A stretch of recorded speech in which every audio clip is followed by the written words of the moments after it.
Snow tapped softly against the windows of the Mercer family home.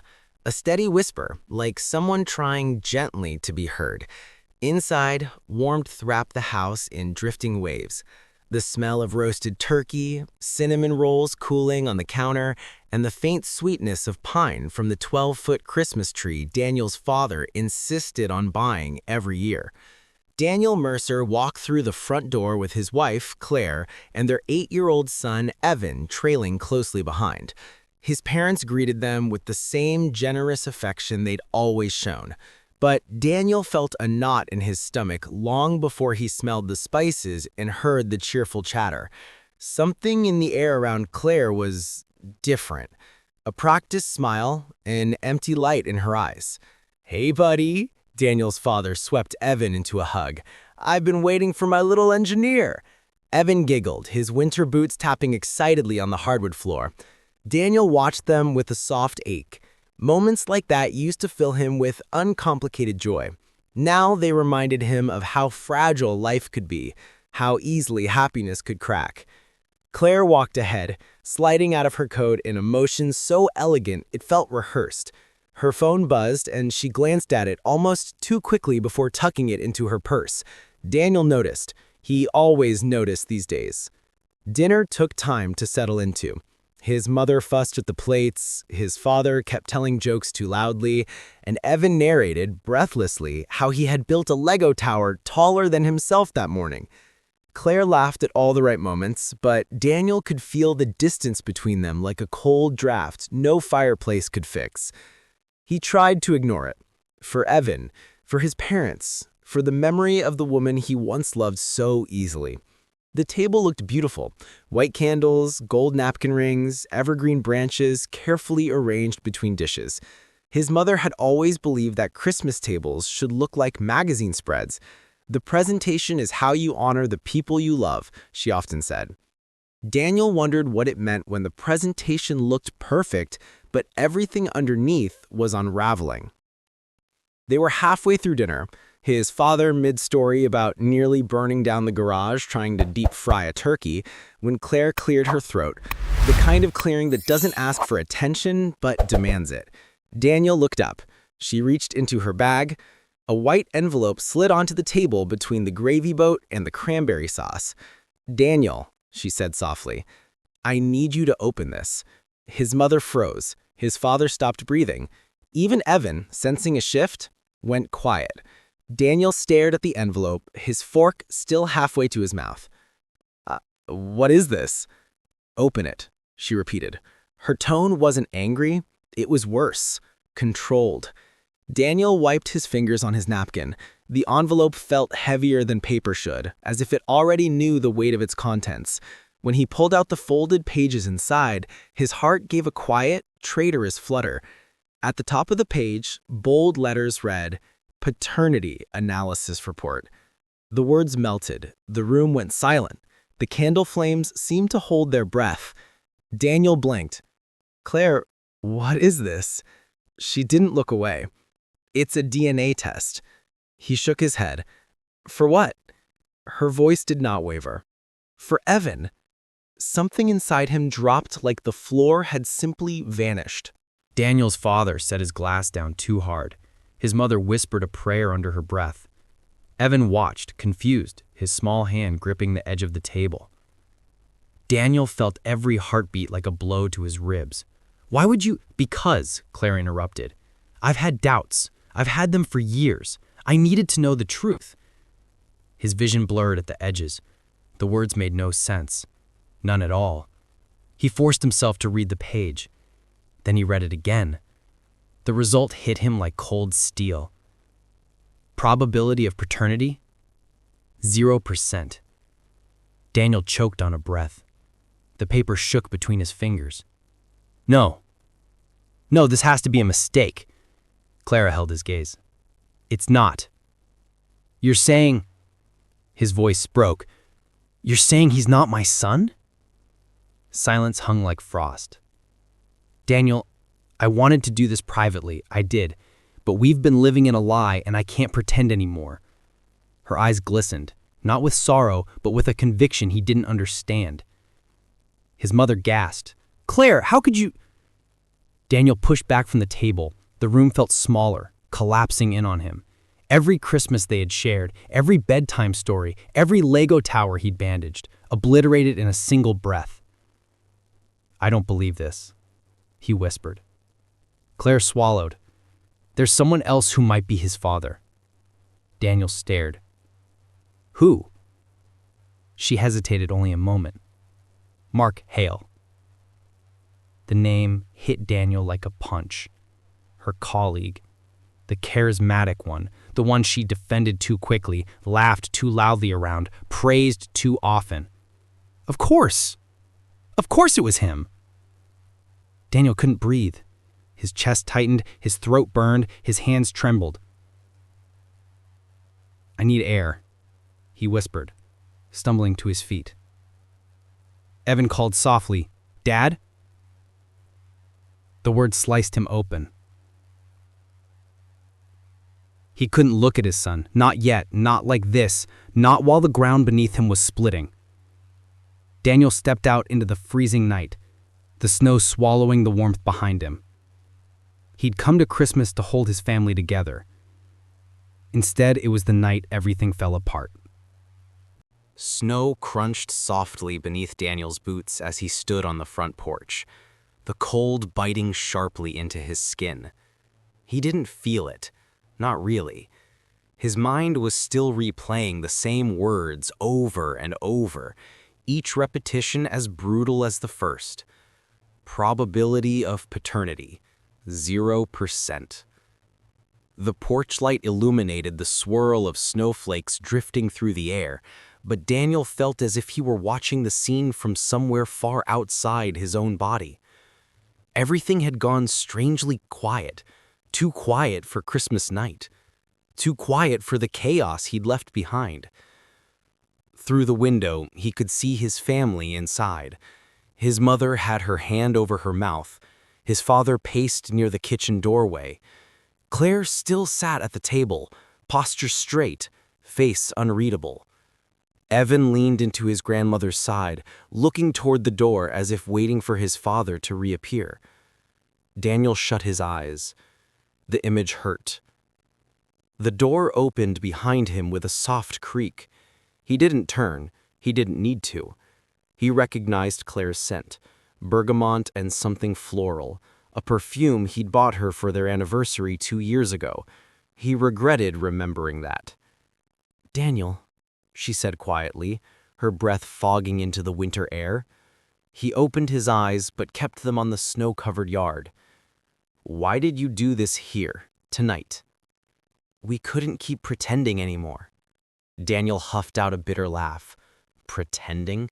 Claire, you just detonated our lives in front of my entire family." She stepped closer, but he moved slightly away. She paused, folding her arms around herself. "I needed the truth out. I needed us to finally confront it." "You had the truth," Daniel said, his voice barely above a whisper. "I didn't." She closed her eyes for a moment. "I didn't want to hurt you. You did. You hurt all of us." Claire stayed silent, her breath shaky now. "You think I wanted this? You think I wanted to sit there and read me a paternity result about the boy I've raised for 8 years? Yeah, Claire, I'm sure that's exactly what you wanted." She flinched. For a moment, neither of them spoke. Snow continued to fall, settling on the railing, collecting in small white mounds around their feet. The cold seeped deeper, numbing Daniel's hands. Claire finally whispered, "I was scared."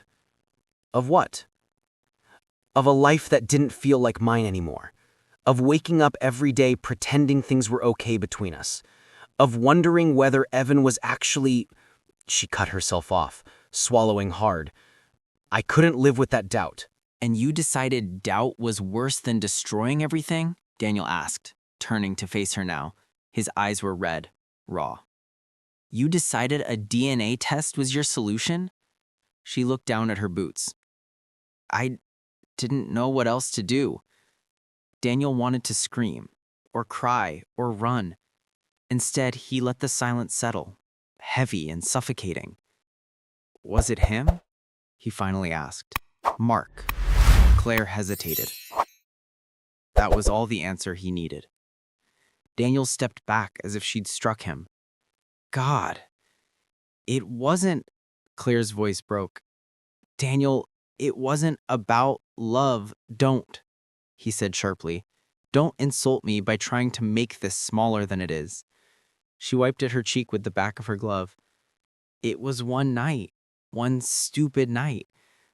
I was exhausted and we were fighting all the time and I felt so alone and instead of talking to me, you slept with a coworker.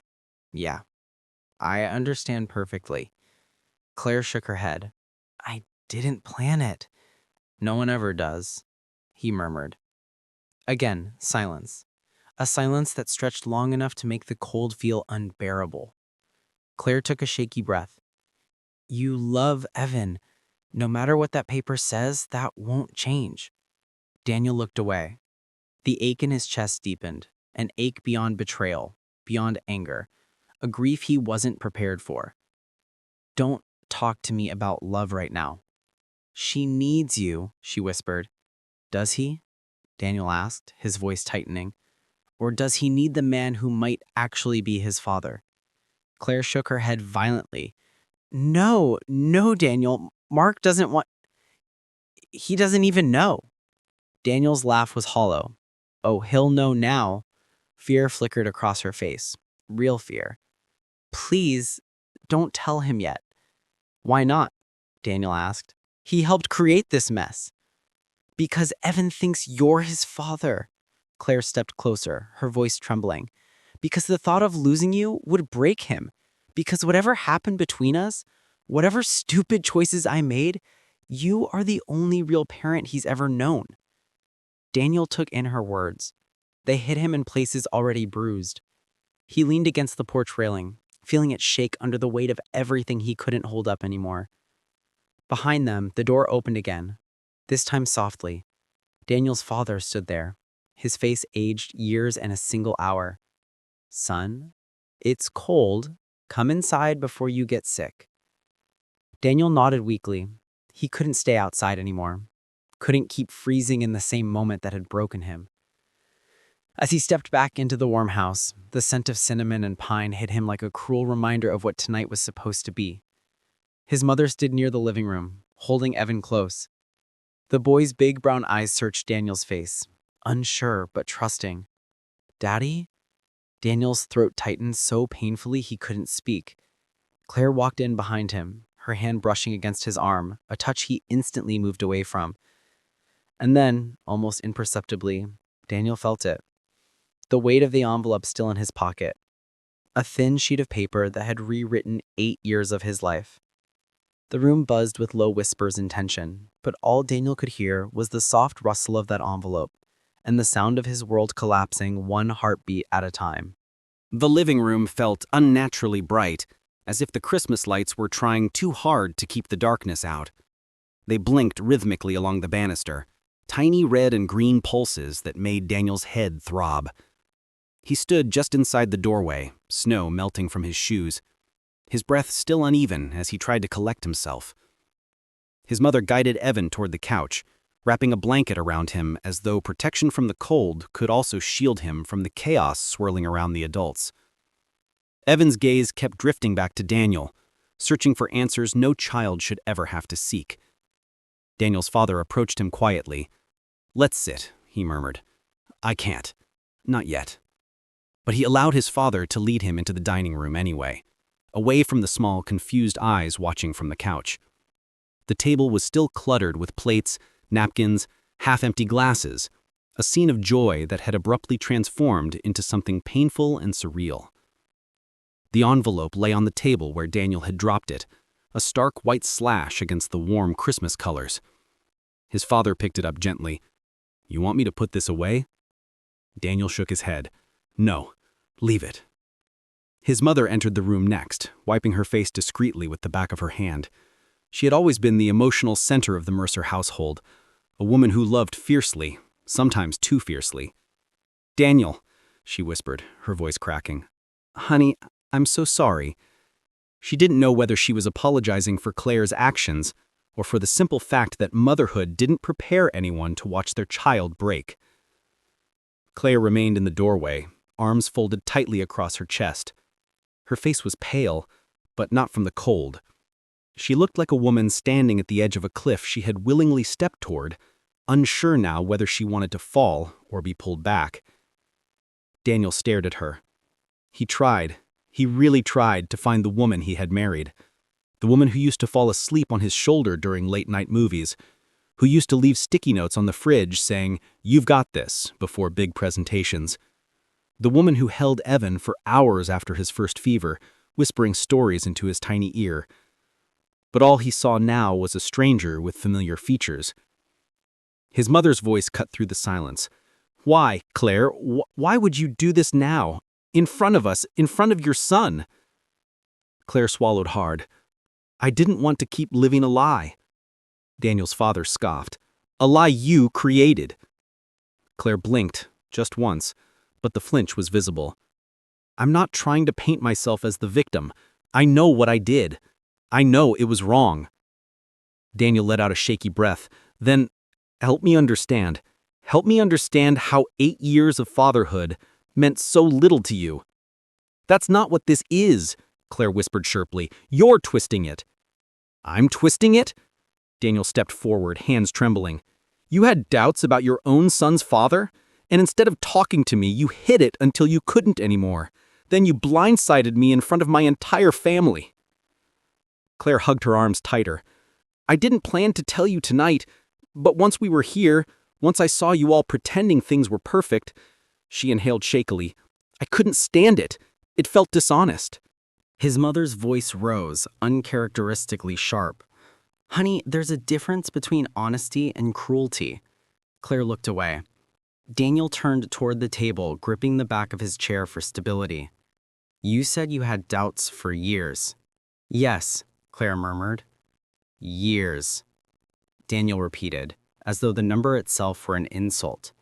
"All that time, you looked at me playing with Evan, taking him to school, reading him bedtime stories, planning birthday parties, and you stayed silent?" Claire's voice dropped, barely audible. "I thought the doubts would go away." "They didn't," Daniel said. "So you tested him, without telling me." "And the results broke me too," she whispered, her composure cracking around the edges. "You think this doesn't hurt me? That I'm not scared? That I haven't been terrified every single day?" Daniel stared at her. "Terrified of what, Claire?" She hesitated. "Terrified you'd leave," she finally admitted. Silence fell, heavy as snowfall. Daniel blinked. "Leave?" Claire wiped her cheek quickly, as though ashamed of the tear. "You were pulling away. You've been pulling away for years, emotionally, physically, everything. And I thought, if this came out, if the truth hurt you enough, maybe you'd walk out before I had to." Daniel felt the air leave his lungs.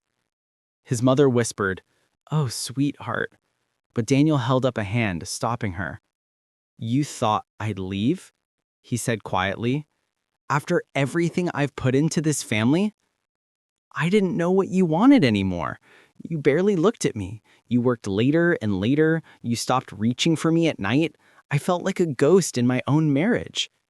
And instead of talking to me," Daniel said, his voice thick, "you chose to betray me in the worst possible way." Claire's lips trembled. "I didn't want to lose you." Daniel let out a broken laugh. "Congratulations." She winced. His father leaned on the table, rubbing his temples. "Claire, whether you meant to or not, you've put Daniel in an impossible position. He's been this boy's father since day one. Genetics don't erase that. But this," he gestured toward the envelope, "this changes everything." Claire whispered, "I know." Daniel sank into a chair, his hands covering his face. He felt the reality settling into his bones, the irreversible shattering of every role he'd known. Husband, father, provider, protector. Each one fractured. Claire sat slowly across from him, but she didn't reach out. I don't expect forgiveness. I don't expect you to stay.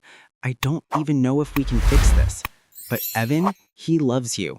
He needs you. Daniel lowered his hands, tears clinging stubbornly to his eyelashes. And what if I'm not strong enough? He whispered. What if every time I look at him, all I see is the man who isn't me? Claire's lips parted, but no words came out. Because there were none. Not for this. Not for the roles shattered beyond recognition. Not for the weight of a truth that could break even the strongest man. And as Daniel stared at the place where the envelope lay, he realized something devastating. He didn't know who he was anymore. Not tonight. Not in this house filled with memories. Not in this life that had suddenly stopped being his. Daniel didn't sleep that night. He lay on the far edge of the guest bed at his parents' house, staring at the ceiling as the faint hum of the heating vent filled the stillness. The digital clock on the dresser taunted him with every passing minute. 2:17 a.m., 3:04 a.m., 3:58 a.m. He wasn't sure whether he'd blinked during any of it. Claire slept down the hall in the room they used to share during holidays. Evan slept between Daniel's parents, unaware of how the world had shifted beneath his feet. But Daniel didn't sleep. Every time he closed his eyes, the same thought kept returning like a knife sharpened with each repetition. Mark. The name carried weight now, a shadow that stretched over 8 years of memories. By morning, Daniel felt hollowed out. His eyes burned, his throat ached, and his hands shook slightly as he sat at the edge of the bed, elbows resting on his knees. The house was quiet except for distant clinks of his mother preparing breakfast. He didn't join them. Instead, he went downstairs, grabbed his coat, and stepped out into the cold morning air. Frost clung to the grass, his breath fogged instantly. Without letting himself think too much, he pulled out his phone. He typed one name, Mark Richards, Claire's coworker, the man she had tried not to say aloud. The man's shadow had suddenly rewritten the last decade of Daniel's life. Mark answered on the third ring. Daniel? His voice was cautious, confused. Hey man, what's up? Everything okay? No, Daniel said. We need to talk. In person. Sure. When? Now. A pause. Daniel, it's Christmas morning. Now, Mark. Something in Daniel's voice must have cut through the holiday pleasantries because Mark quickly agreed. They met at a small park near the office where they both used to grab lunch on busy days. It was empty now, save for a jogger in the distance and the faint sound of wind rattling the bare branches overhead. Mark approached with his hands shoved into the pockets of his coat. He looked almost the same as Daniel remembered. Tall, fit, neatly groomed, a man who took pride in his appearance, a man who never had anything to lose. Okay, Mark said softly, stopping a few feet away. What's going on? Daniel didn't waste time. You slept with my wife. Mark's face drained of color. Daniel, Jesus. I want the truth, Daniel said, his voice steady, despite the tremor beneath it. Not excuses, not half answers. I want the truth. Mark exhaled, closing his eyes as though bracing himself. It was one night. A mistake. We were both drinking after a late project, and I thought you two were separated. That's a lie, Daniel snapped. It's what she told me, Mark said quickly. She said things were falling apart. She said you were barely speaking. Daniel stared at him, remembering the long nights he spent at work, thinking he was providing stability, never imagining he was giving Claire the exact loneliness she would use to justify her betrayal. She chose you. In that moment, she chose you. Mark didn't respond. A gust of wind cut through the park, scattering brittle leaves across the path. Daniel finally asked the question he had been avoiding since the envelope fell onto the dinner table. "Do you know about Evan?" Mark's head jerked up. "Evan?" Daniel's voice hardened. "Did she tell you he might be yours?" Mark looked stunned, genuinely stunned. "No, Daniel, I swear to God, no. I had no idea. Claire never said anything about something like that." Daniel studied him closely, searching for cracks, for signs of deceit. He found none, just fear, shock, and something else. Remorse, maybe? Or guilt? A guilt born not from the act itself, but from realizing its consequences. "I didn't want this," Mark said quietly. "I didn't want to hurt anyone. That's the thing about damage. You don't get to choose who breaks." Mark looked down at the frozen ground. If he's mine, what do you want me to do?" Daniel felt something heavy shift inside him, a question he wasn't prepared to answer, one he didn't know how to begin to understand. He sank onto the cold metal bench nearby, elbows on his knees, hands clasped tightly together. "I don't know. I don't know anything right now." Mark sat slowly at the opposite end of the bench, giving Daniel space. "I'm sorry," he said quietly, "for all of it." Daniel closed his eyes. The park was silent except for the distant hum of morning traffic beginning to arise, a reminder that the world kept moving, indifferent to the wreckage of one man's life. He finally spoke. "I spent 8 years loving a boy who isn't mine." Mark didn't speak. "And I'd do it again. Every minute. Every morning he climbed into bed with us. Every scraped knee, every damn school project." A tear streaked down his cheek before he could stop it. Mark swallowed hard. "Daniel, he loves you. You know that, right? You're the only father he's ever known. That's not how biology works. Biology doesn't raise a kid. Love does. You do." Daniel didn't know whether he hated the man for saying it or needed to hear it more than anything in the world. After a long stretch of silence, Daniel stood. "Do not contact Claire. Do not contact Evan. Not until I figure out what the hell to do." Mark nodded, standing as well. "If you ever want the truth from me about anything, I'll give it to you." Daniel didn't respond. He turned, hands shoved deep into his coat pockets, and walked away from the man who had unknowingly helped unravel his life. As he reached the edge of the park, his phone buzzed. A text from Claire. "Please come home. We need to talk. Evan is asking for you. I'm begging you." Daniel stared at the message, the cold seeping deeper into his bones. For the first time since Christmas dinner, he didn't know if he had a home to return to. Daniel didn't remember the drive home, only the sensation of his hands gripping the steering wheel hard enough to make his knuckles ache, and the way the Christmas lights lining the neighborhood blurred like streaks of wounded color.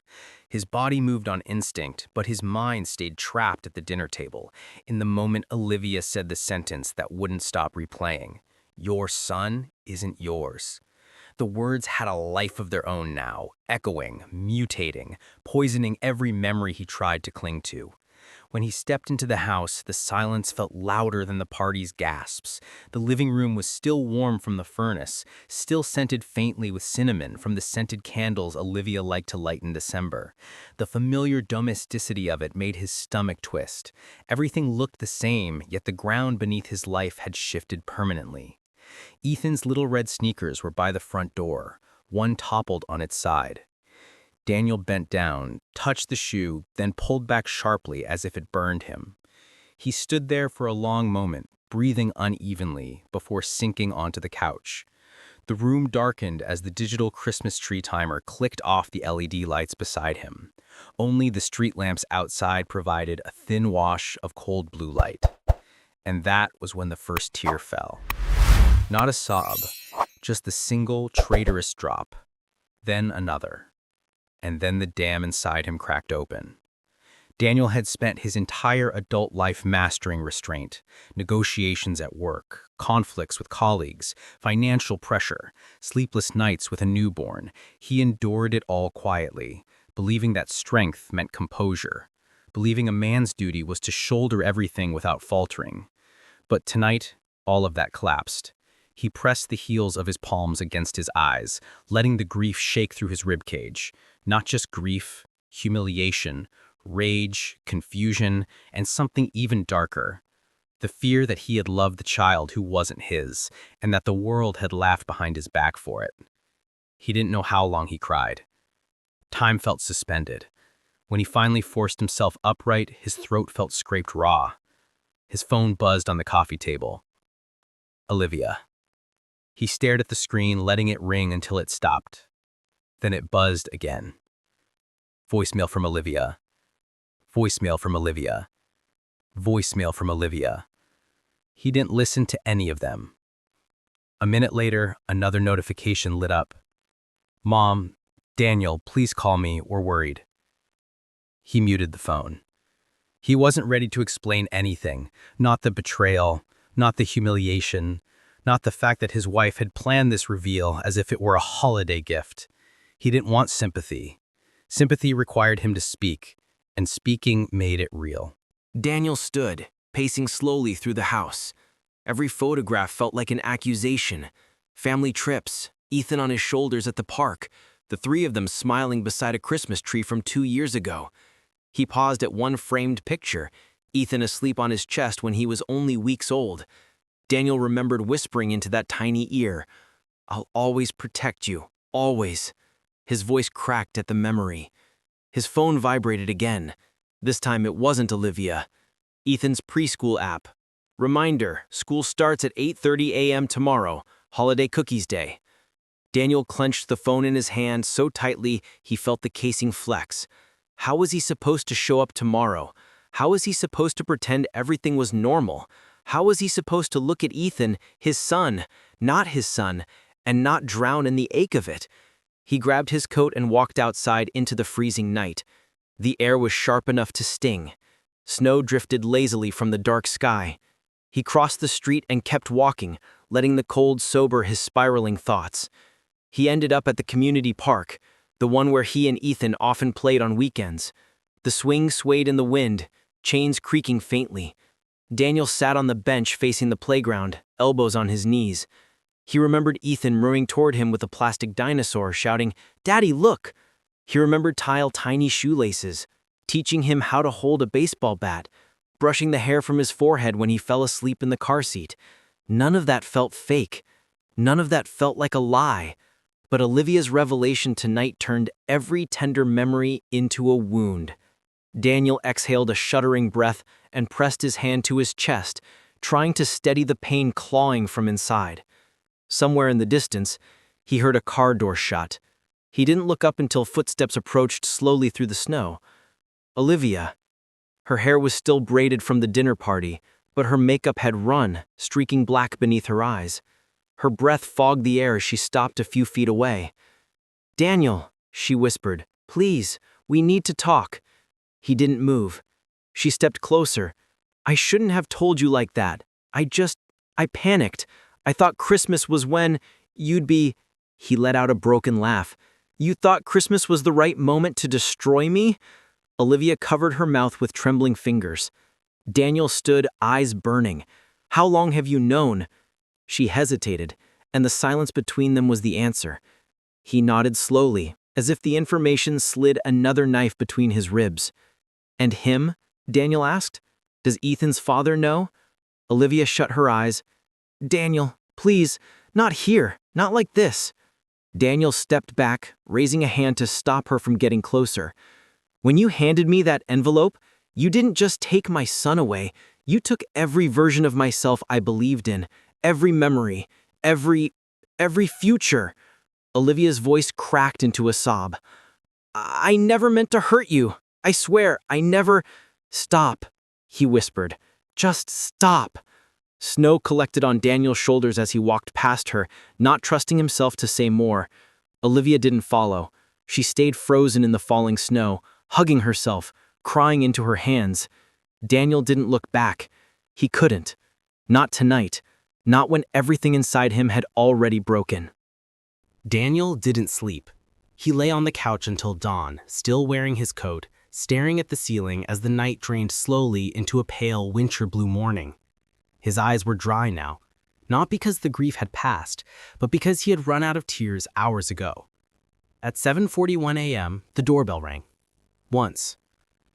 Then again. Daniel pushed himself upright, joints aching as if he'd aged a decade overnight. He expected Olivia, another attempt, another plea. But when he opened the door, a different face stood on his porch. Claire Bennett, Olivia's older sister. Her hair was pinned back in a rushed bun, and her usually immaculate makeup was smeared slightly under her eyes. She clutched her purse against her chest like she was bracing for impact. "Daniel?" she said softly. "Can I come in?" He hesitated. Claire had always been poised, judgmental in subtle ways. One of those people who curated every part of her life. Seeing her shaken felt wrong, like the world had tilted yet again. But he stepped aside. She walked in, took one look at him, and her expression cracked with something between pity and guilt. "God, you look..." She stopped herself, then whispered, "I'm so sorry." Daniel sat on the arm of the couch, arms crossed, waiting. He didn't have the strength for polite conversation. "If you're here to defend her, don't." I'm not," Claire said quickly. "I promise I'm not." She paced once, then stopped, and pressed both hands to her forehead like she was wrestling with a decision. Finally, she exhaled sharply. "I came because there's something you don't know. Something Olivia won't tell you." Daniel's entire body tensed. "What?" Claire swallowed hard.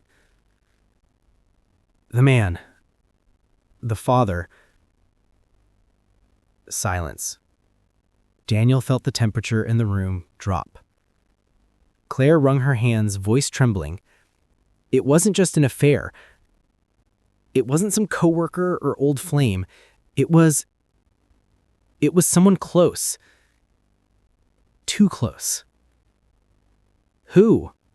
Daniel demanded. Claire's eyes shimmered with dread. "You know him. You've met him. Multiple times." Daniel felt blood pulse in his ears. "Say his name."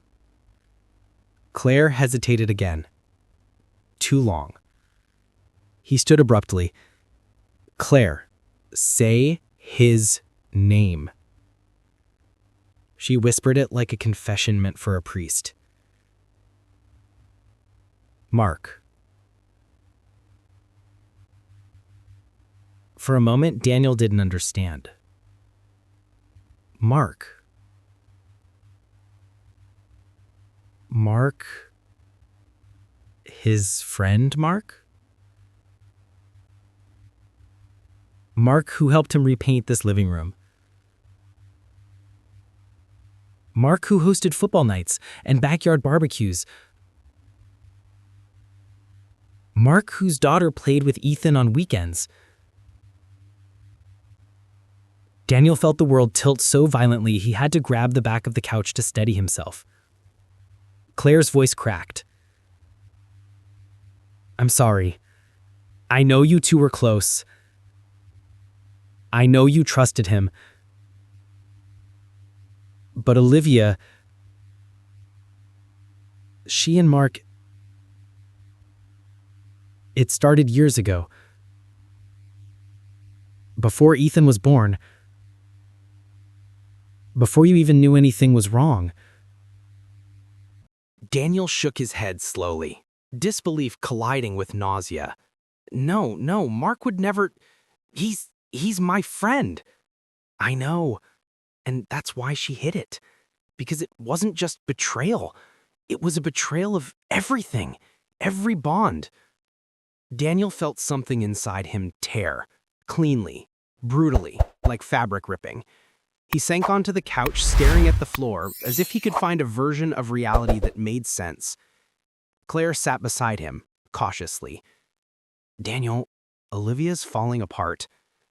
She made horrible choices, yes, unforgivable ones, but she's spiraling now. She hasn't slept since the party. She's terrified you'll leave. She's terrified you'll take Ethan. Daniel didn't look at her. He's not mine, Claire. But the words didn't feel like truth. They felt like punishment. Claire reached out, then stopped herself before her hand touched his. You're a good man, Daniel. Too good for what happened to you. And I know this sounds impossible right now, but Ethan still sees you as his father. Nothing about that changes in his mind. Daniel clenched his jaw. Everything has changed. Claire exhaled shakily. There's more. Daniel's head snapped toward her. What else? She closed her eyes. Mark doesn't know. Daniel stared. What?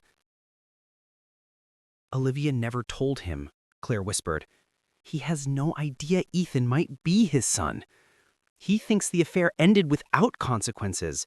He's living his normal life, with his wife, his kids, unaware. Daniel felt a coldness creep through him, a numb, frightening kind that replaced the pain with something hollow. A silence stretched between them, long and heavy. Finally, Claire said the words she had come to say. Please be careful with her, with all of this. I'm not asking you to forgive her. I know that's impossible. I'm asking you not to destroy yourself in the process. Daniel let out a slow breath, finally looking at her. Why are you telling me all this? Claire's expression softened with a sadness he didn't expect. Because I couldn't watch you unravel without knowing the full truth. And because Olivia may be my sister, but you've always been family to me too. Daniel's throat tightened. Claire stood and smoothed her coat, but her hands shook. I'll go. I just needed you to know. She walked toward the door but paused with her hand on the handle. Daniel, whatever happens next, don't let this turn you into someone you're not. And then she left. Daniel sat alone again in the cold, quiet house, except now the silence felt different. He wasn't just broken. He was standing at the edge of an entirely new truth, one that demanded to be confronted, even if it destroyed everything. The house was still cold when Daniel finally stood from the couch, muscles stiff from hours spent unmoving. Claire's confession pulsed in his mind like a second heartbeat, unwanted, undeniable. Mark. The name alone felt corrosive now. He walked to the kitchen on unsteady legs. The winter light filtered through the blinds, painting thin, gray lines across the counter where Ethan liked to sit during breakfast. Daniel could almost hear the boy's little voice asking for the blue bowl, not the red one, the one with the tiny rocket ship faded at the rim.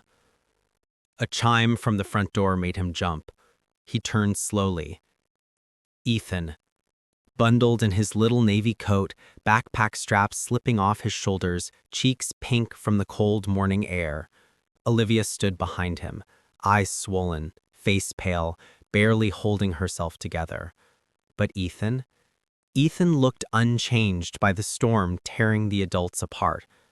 "Daddy," he said, breaking into a delighted grin. The word hit Daniel like a blow and a blessing at the same time. Ethan ran toward him with small, hurried steps, arms outstretched. Daniel froze, breath trapped in his chest. His mind screamed with everything he'd learned in the past 12 hours, but his heart moved before he could think. He knelt and caught the child in his arms. Ethan wrapped his little arms around Daniel's neck with the same pure, unfiltered trust he always had. The same warmth, the same innocence. "Daddy, why weren't you home last night? Mommy said you needed space." "What space?" Daniel closed his eyes tightly. Olivia stood in the doorway, shoulders shaking, trying not to sob. Ethan leaned back slightly, looking at him with wide, hazel eyes. Olivia's eyes, not Daniel's. That detail pierced him, but the pain came layered with something gentler, something achingly human. "I missed you," Ethan whispered, pressing his forehead to Daniel's. "You didn't read me my Christmas story." Daniel swallowed hard. I know, buddy. I'm sorry." Ethan looked down, fidgeting with the zipper on his coat. "Are you mad at me?" The question shattered the last of Daniel's restraint. He pulled Ethan into another embrace, breath trembling. "No, never. Not ever." Ethan let out a small sigh of relief, the kind only children make when the world feels safe again. Daniel held him tighter. He didn't think about DNA. He didn't think about betrayal, or Mark, or Olivia's lies. He didn't think about legal rights, or bloodlines, or the future. He thought only of this small boy who loved him without hesitation, who saw him as everything a father should be. A child who didn't understand deception, or guilt, or the way adults weaponize truth. A child who was innocent. When Daniel finally stood, Ethan kept holding his hand. Tiny fingers curled around his palm as naturally as breathing. Daniel felt his heart twist at the contact. "Do I still go to school today?" Ethan asked, swinging his backpack a little. "It's cookie day." Daniel forced a smile. "Yeah, of course." Olivia stepped closer, voice quiet and frayed. I thought he should come say good morning. He was asking for you nonstop." Daniel didn't look at her, but Ethan did, glancing between the two of them with the emerging intuition of a child sensing unspoken things. "Are you and Mommy fighting? Is it my fault?" Olivia pressed her hand to her mouth to keep from crying aloud. Daniel crouched again, so he was eye level with the boy. "This is not your fault. Nothing is your fault. Do you hear me?" Ethan nodded, though he still looked uncertain. Daniel smoothed child's hair, unable to stop himself. "You just focus on being a kid, okay? That's your only job." Ethan's face brightened. "And cookie day!" Daniel managed a genuine laugh, quiet, pained, but real. "Yeah, and cookie day." A beat of silence passed. Then Ethan did something that split Daniel open completely. He kissed Daniel's cheek and whispered, "I love you, Daddy." Daniel's eyes burned instantly. He turned away before the emotion overwhelmed him. Olivia stood watching, arms wrapped around herself, gaze breaking under the weight of what she'd destroyed. Daniel cleared his throat, still not facing her. "I'll take him today." Olivia wiped her eyes. "Okay." Ethan tugged on Daniel's hand excitedly. "Can we listen to the dinosaur song in the car?" "Yeah, we can." As they stepped outside, snowflakes floated down like soft white feathers. Ethan hopped on the walkway, trying to catch them on his tongue, giggling. Daniel paused, watching the little boy dance beneath the winter sky. He felt the truth settle inside him. Not cleanly, not peacefully, but undeniably. No matter what the DNA said, loving Ethan didn't feel like a lie. It felt like the only real part of his life left. But beneath that truth lurked another, the one he knew he couldn't avoid forever. Sooner or later, he would have to face Mark. And whatever happened then, there would be no innocence left for anyone.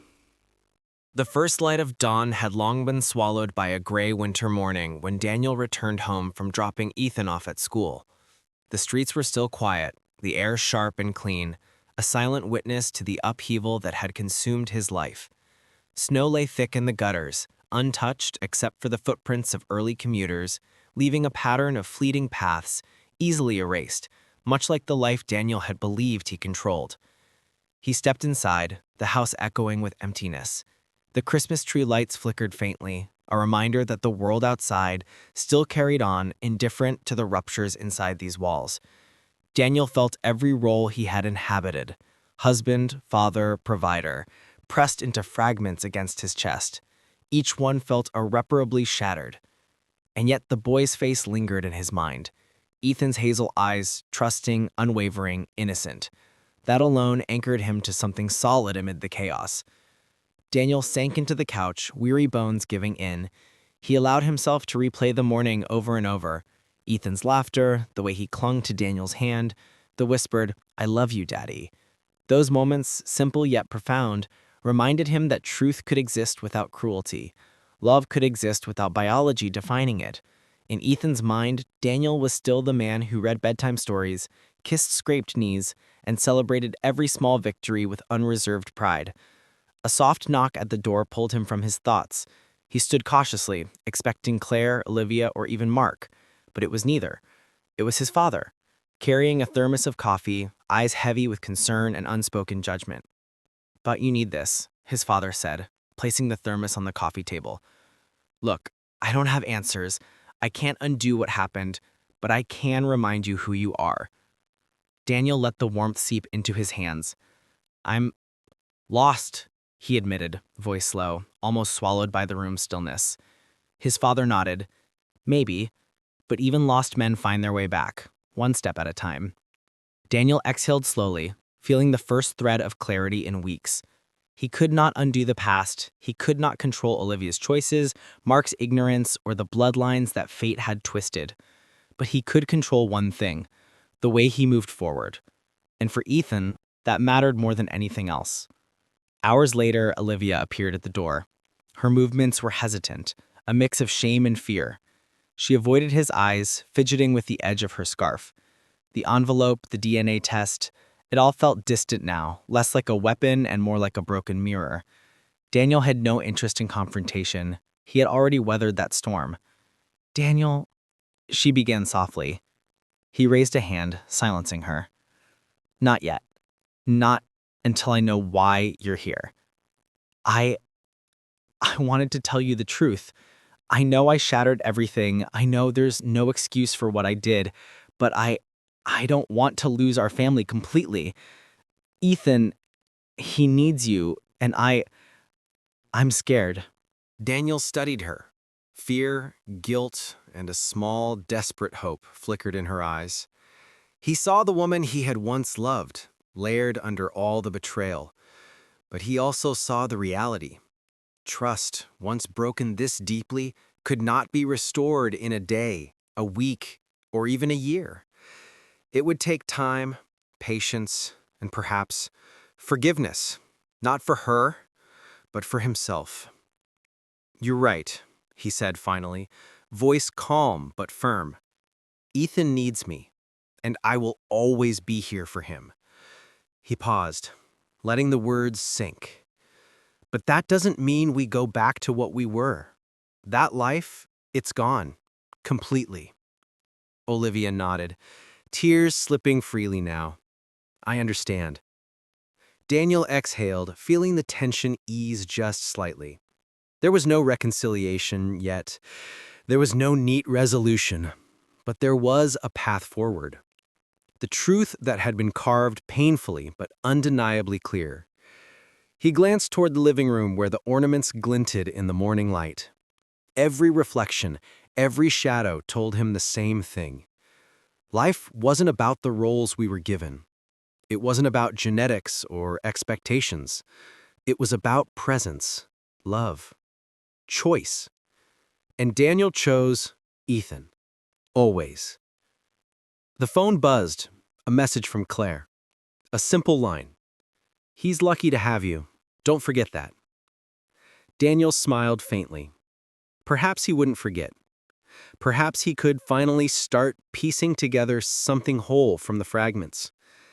He walked toward the kitchen, brewing another cup of coffee. The house was still quiet, still scarred, but in the distance he could almost hear the faint sound of school bells, a child's laughter, and the slow, steady heartbeat of a life that could go on. And in that fragile, bitter, beautiful clarity, Daniel understood the new truth. He was not defined by betrayal. He was not defined by blood. He was defined by love, and by the choice to keep giving it, even when it hurt. And that, he realized, was enough.